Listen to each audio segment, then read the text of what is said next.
If you look at how Joe Biden started his presidency, he started it with a war on U.S. oil and gas. You know, President Biden tried to say this week, the increase in gas prices is due to Putin.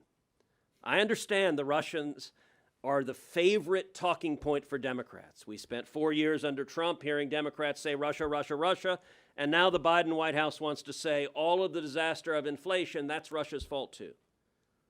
The one problem is the facts. On day one as president, Joe Biden canceled the Keystone Pipeline. He killed 11,000 high-paying jobs, including 8,000 union jobs. On day one, he halted all new leases on federal lands, both onshore and offshore.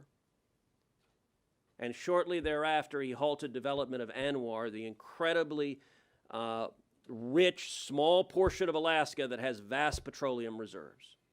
Not only that, he unleashed federal regulators to descend like locusts on oil and gas producers in the United States. And the results were exactly what they intended, which is U.S. production went down. In 2019, America became energy independent, thanks to common sense principles enacted with a Republican Congress, and under President Trump, we were energy independent and a net energy exporter.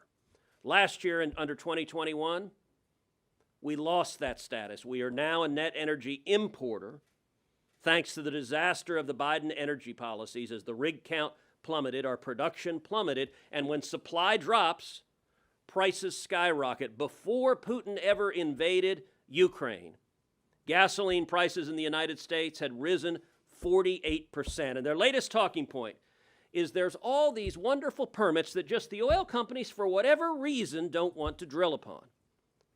Now, I understand that the White House's talking points are written by an 18-year-old intern who's taking freshman socialism. But it would be good to have someone who's actually worked in the private sector and has some awareness of how energy is produced. Energy producers will drill for oil and gas wherever it is profitable, wherever it is viable. Many of those permits are not being drilled because if you got a natural gas well that you're trying to drill, you have to have a pipeline to carry the gas from the well to its end users. And the Biden administration is also freezing pipelines. You've got to have an environment where those resources can be profitably developed. I'll give you something Joe Biden could do today to both hurt Russia and affect prices. There are 6 applications pending right now in the Biden administration to export liquid natural gas. They're sitting on all 6 of them. At the State of the Union, I pulled Tony Blinken, the Secretary of State, aside and said, Tony, if you want to do something to really hurt Putin, tomorrow Biden should go on national television and approve all 6. And have the Europeans start signing long-term energy contracts with American producers instead of Russia. There is nothing we could do that would more fundamentally weaken Putin's standing at home and limit his ability to wage war than cut off the revenue he makes from selling oil and natural gas to Europe and others.